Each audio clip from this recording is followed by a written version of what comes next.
Anem ja a la pràctica 7, l'última pràctica de modelització de sistemes ecològics, i el que anem a fer en esta sessió és incloure dins del model de carboni al sòl que hem estat realitzant a les últimes sessions, inclourem la dinàmica del nitrogen. A l'exercici 1, així al guió que vos hem passat, teniu explicat pas a pas quins són els càlculs que heu de fer per a calcular una sèrie de factors multiplicadors que es donaran proporcionalment la quantitat de nitrogen en forma d'amoni o en forma de nitrat al nostre sistema. Esta quantitat de nitrogen es la dona de forma proporcional a la quantitat de carboni que tinguem, tant al moll com al MOF. Bé, doncs seguiu estos passos, són molt senzills, arribeu a calcular estos factors i després el que farem és incloure-los dins del nostre model, el model que vau realitzar a la pràctica 6.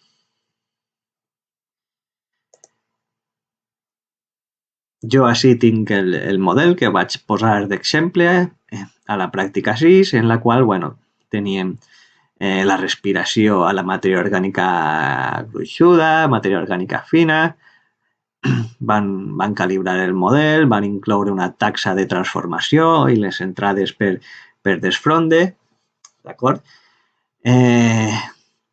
Doncs ara el que farem serà incloure els factors de multiplicació que hem calculat a l'exercici 1, i els utilitzarem per a conèixer la quantitat d'amoni i nitrogen en el temps en el nostre sistema si fem córrer el model.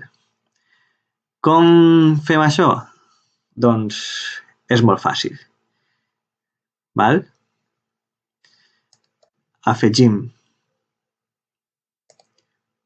una variable auxiliar que anomenarem, per exemple, en aquest primer cas,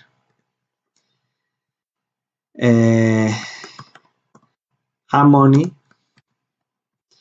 en la matèria orgànica gruixuda, en el moll. Jo així tinc els factors que hem calculat, els he inclosos com a variables auxiliars i dins de cada variable auxiliar he afegit el valor del factor de multiplicació corresponent. En el cas de l'amoni, per a mi em dona 0,57. D'acord? Això ho he fet per a els diferents factors, per a la fracció gruixuda del nitrat, el factor de la fracció fina de l'amoni, el factor de la fracció fina del nitrat, etc. Doncs, si volem fer el de l'amoni, el que hem de fer és agafar i unir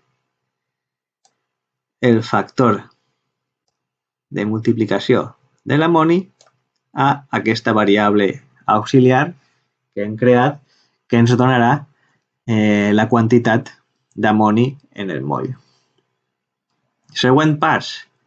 Ara el que hem de fer és unir la variable de nivell de carboni del moll amb aquesta variable auxiliar.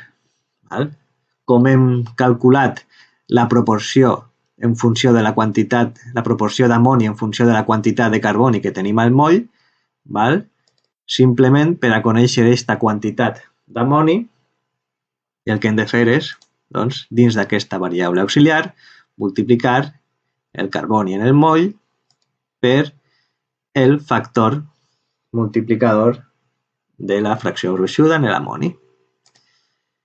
Li donem a l'OK i ara, si fem córrer el nostre model, el que ens donarà així, dins d'aquesta variable auxiliar, serà la quantitat d'amoni que tindrem en cada moment determinat.